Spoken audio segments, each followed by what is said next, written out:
नमस्कार दोस्तों, श्री गणेशाय चैनल में आपका स्वागत है। दोस्तों, होली के त्यौहार की रंगत आप देख ही रहे होंगे। होली के त्यौहार के बाद एक त्यौहार और आता है जिसे हम बासोड़ा या शीतला अष्टमी के नाम से जानते हैं। इस बार शीतला अष्टमी चैत्र मास में कृष्ण पक्ष की अष्टमी तिथि को मनाई जाएगी।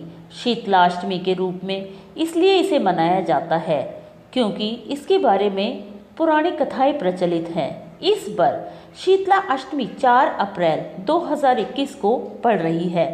इस दिन माता शीतला की पूजा करने का विधान बताया गया है। माना जाता है कि शीतला अष्टमी पर माता शीतला की पूजा करने से चेचक और नेत्रों से संबंधित विकारों से मुक्ति प्राप्त होती है।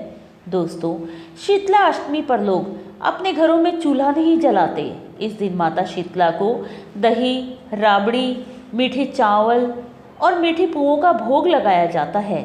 ये सभी सामान सप्तमी की रात में ही बनाकर रख दिया जाता है, इसलिए भी इसे बासोड़ा कहा जाता है। इसके साथ ही अष्टमी तिथि को शीतल जल से ही स्नान भी किया जाता है। कुछ लोगों में ऐसा रिवाज भी है कि वो सुबह बिना स्नान किए भी माता शीतला की पूजा करने के लिए जाते हैं। माता शीतला को शीतल जल और ठंडे भोजन अति प्रिय है। इससे माता अति प्रसन्न होती है और आरोग्यता प्रदान करती है। माता शीतला को रात का बासी भोजन और शीतल जल अर्पित करने के पीछे एक पुरानी कथा है। चलिए जानते हैं कि वो पुरानी कथा क्या है। एक बार की बात है कि माता ने सोचा कि चलो धरती पर चलकर तो देखूं कि कौन कौन मेरी पूजा करता है।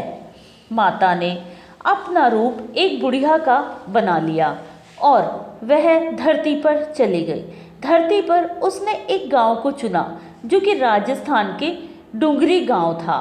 माता जब गांव में पहुंचा रही थी तभी ऊपर से किसी ने चावल का उबला हुआ पानी माता के ऊपर डाल दिया, जिससे माता के पूरे शरीर पर छाले हो गए और पूरे शरीर में जलन हो लगी। माता दर्द से करहाने लगी। माता जब दर्द से करहा रही थी तभी वहाँ पर एक कुम्हारिन आई।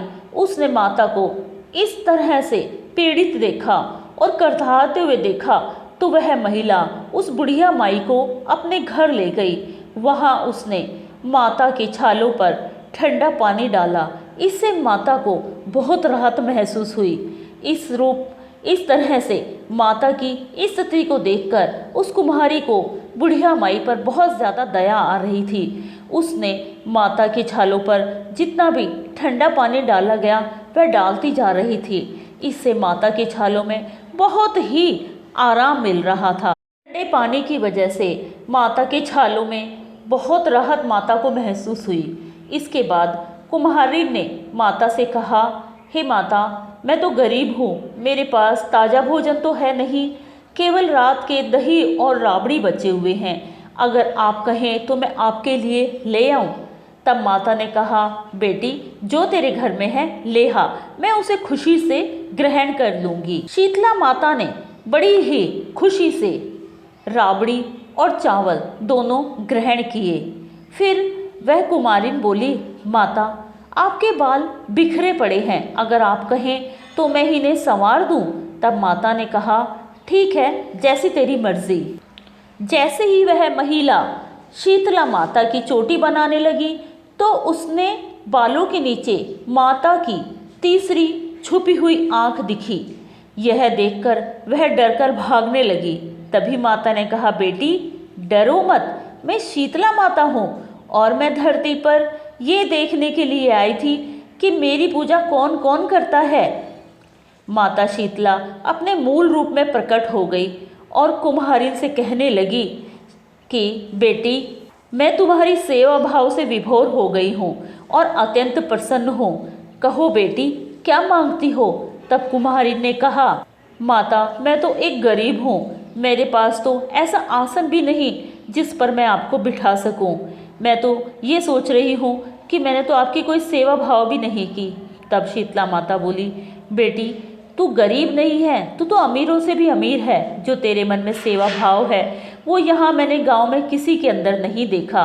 मैं तेरे से प्रसन्न हूँ और मैं तेरे को ये वरदान देती हूँ कि मेरी पूजा का सबसे पहला हक तुझे ही होगा, अर्थात कुम्हार वंश में जो वंशज होंगे वो सभी माता के पूजनीय माने जाएंगे, सबसे पहला हक उन्हीं को दिया जाएगा। तब कुम्हारी ने कहा, माता अगर आप प्रसन्न हैं तो यही डूंगरी गांव में ही निवास करें, यहाँ पर मेरे से जितना होगा मैं आपकी पूजा अर्चना का निस्वार्थ भाव से पालन करूँगी। तब शीतला माता ने कहा, ठीक है बेटा, जैसी तेरी मर्जी। शीतला माता ने कुम्हारी के घर में झाड़ू से सफाई कर दी और एक डलिया यानी कि टोकरी में उस गरीबी के कूड़े को बाहर फेंक दिया। कुम्हारी की श्रद्धा भाव से प्रसन्न होकर माता ने उसको वर मांगने के लिए दोबारा से कहा।